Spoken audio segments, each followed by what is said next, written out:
Patel's proposals to save Tibet. The Himalayas are a God-given gift to India, the abode of the rishis and the origin of her rivers. The Himalayas are not only India's crown of glory, but they have also served her for centuries as a protecting shield extending right across her northern borders from Nanga Parbat 26,629 feet in Kashmir to Namcha Barwa 25,000 feet in eastern India. But in 1962, the Himalayas' impregnability was breached by the Chinese. None could have imagined that they would invade India from across the northern borders. Nehru suffered the rudest shock because of his implicit faith in Chinese friendship. In deep anguish, he said, "How I worked for friendship between India and China, fought for the Chinese legitimate interests in the world, and aggression is my reward." Could that have been avoided? Patel had answered that as early as in 1950, when China threatened India's territorial integrity in her Himalayan states, thousands of copies of a map were distributed in Sikkim and other Himalayan regions. The map showed Tibet and China as the palm of a human hand, and Ladakh, Nepal, Sikkim, Bhutan and Nepal as its 5 fingers. His advice to Nehru was, "You have to consider carefully your policy about Tibet in such circumstances and prepare from now for that eventuality." In November 1950, a month prior to his demise, Patel attended a cabinet meeting called to discuss Tibet. Nehru's mood was petulant. He snubbed N.V. Gadgil with the remarks, "Don't you realize that Himalayas are there?"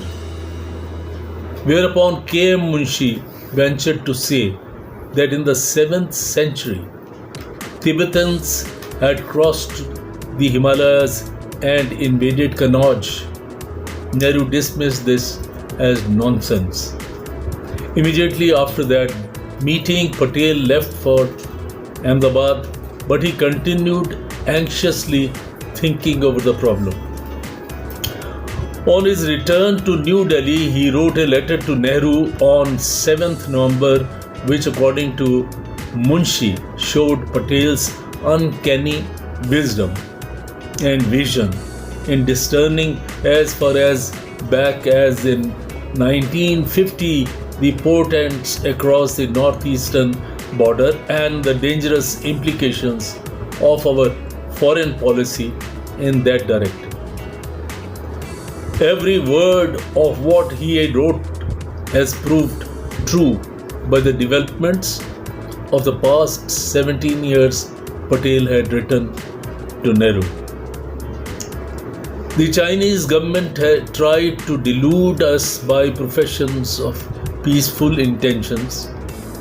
My own feeling is that at the crucial period they managed to instill into our ambassador a false sense of confidence in their so-called desire to settle the Tibetan problem by peaceful means. The final action of the Chinese, in my judgment is little short of perfidy. The tragedy of it is that the Tibetans put faith in us. We have been unable to get them out of the meshes of Chinese diplomacy or Chinese malevolence. It appears that we shall not be able to rescue the Dalai Lama. Patel tried to convince Nehru that the Chinese do not regard us as their friends. Patel tried to convince Nehru that the Chinese do not regard us as their friends, and their last telegram to us is an act of gross discourtesy, not only in the summary way it disposes our protest against the entry of Chinese forces into Tibet, but also the wild insinuation that our attitude is determined by foreign influences. It looks as though it is not a friend speaking in that language, but a potential enemy. Patel further warned Nehru, very soon they, the Chinese, will disown all the stipulations which Tibet has entered into with us in the past. That throws into the melting pot all frontier and commercial settlements with Tibet on which we have been functioning and acting during the last half a century. China is no longer divided. It is united and strong. All along the Himalayas in the north and northeast, we have on our side of the frontier a population ethnologically and culturally not different from Tibetans or Mongoloids. The undefined state of the frontier and the existence on our side of a population affinities to Tibetan or Chinese have all the elements of potential trouble between China and ourselves. Chinese ambitions in this respect not only cover the Himalayan slopes on our side, but also include important parts of Assam. The danger from the north and northeast, therefore, becomes both communist and imperialist.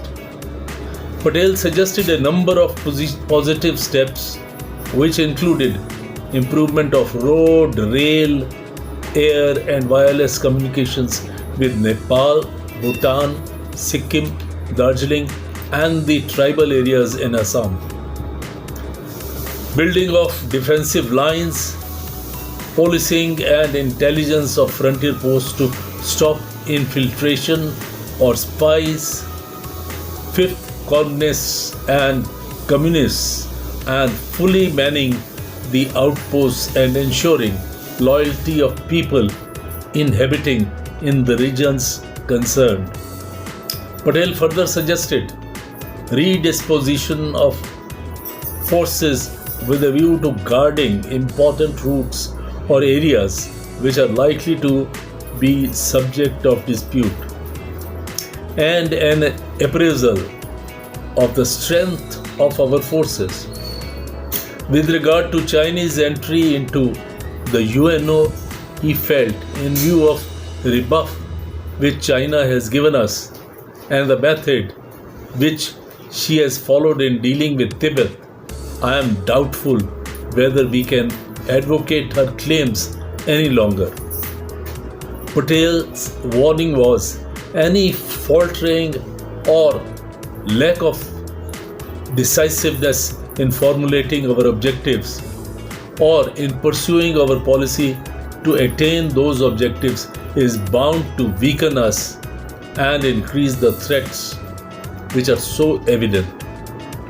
Earlier in 1901, India's confrontation over Tibet had been with Russia.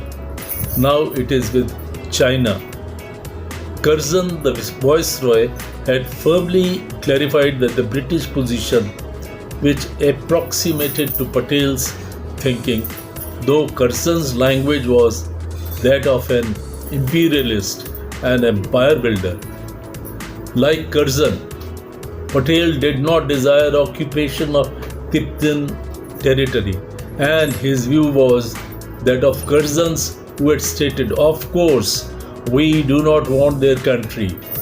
It would be madness for us to cross the Himalayas and occupy it. But it is important that no one else should seize it. and that it should be turned into a sort of buffer state between the Russia and Indian empires. If Russia was to come down to the big mountains, she would at once begin intriguing with Nepal. Tibet itself, not Nepal, must be the buffer that we endeavor to create. Unpreparedness and vacillation on Nehru's part, lasting more than a decade, could not rescue the Dalai Lama, nor could he avoid humiliation in his ignominious defeat in the Indo-Chinese War in 1962.